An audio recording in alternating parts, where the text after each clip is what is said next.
The buttocks you were born with may or may not have the musculature or curves you desire.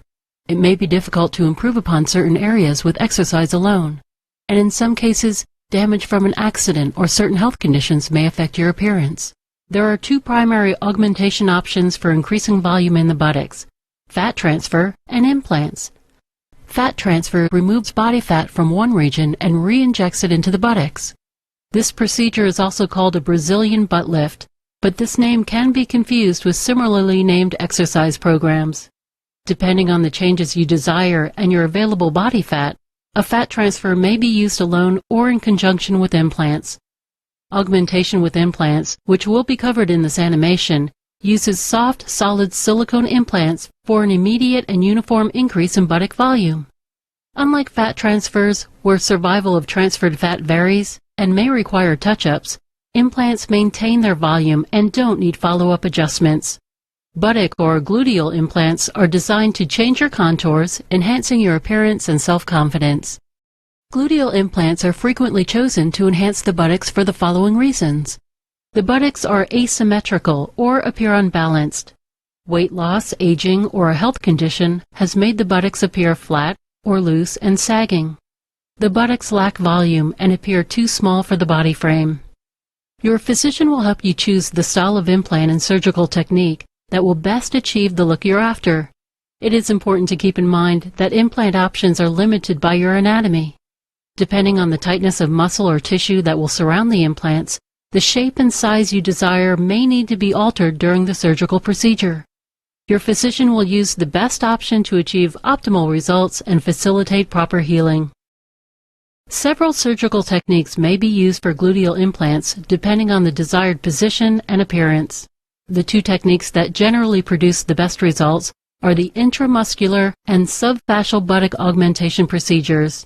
Intramuscular augmentation involves creating a pocket within the large gluteus maximus muscle. In contrast, the subfascial augmentation procedure creates a pocket under the fascia, which is a membrane of tissue that covers the top of the muscle. Using these techniques, the implant is protected by tissue under the skin or tissue and muscle fiber, producing a comfortable, natural-looking, and visually pleasing result. The procedure begins with an incision through the skin along a pre-marked line near your tailbone at the top of the intragluteal crease, which is the line that extends between the buttocks. Using an electrocautery device or scalpel, your physician carefully cuts horizontally beneath the skin layers to access the fascia above the gluteus maximus muscle on each side of the buttocks. As you learned earlier, there are different implant placement options available.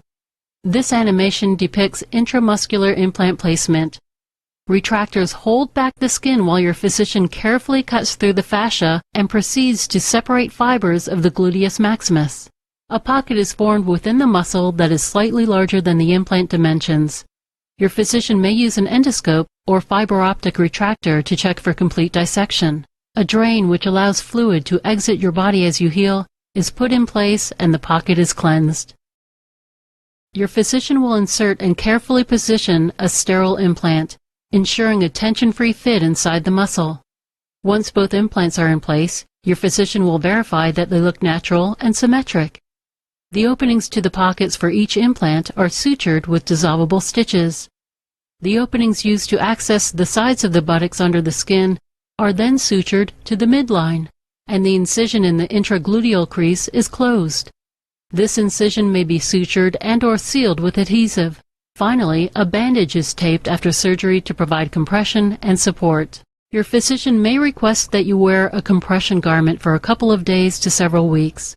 This garment helps reduce swelling by preventing fluid buildup while improving blood circulation and supporting the new contours of your buttocks as you heal. You will need to sleep on your stomach and should avoid sitting as much as possible for approximately 2 to 4 weeks. You can expect some temporary stiffness and swelling in the buttocks and nearby regions. You may also experience some minor pain that can be controlled with oral medications.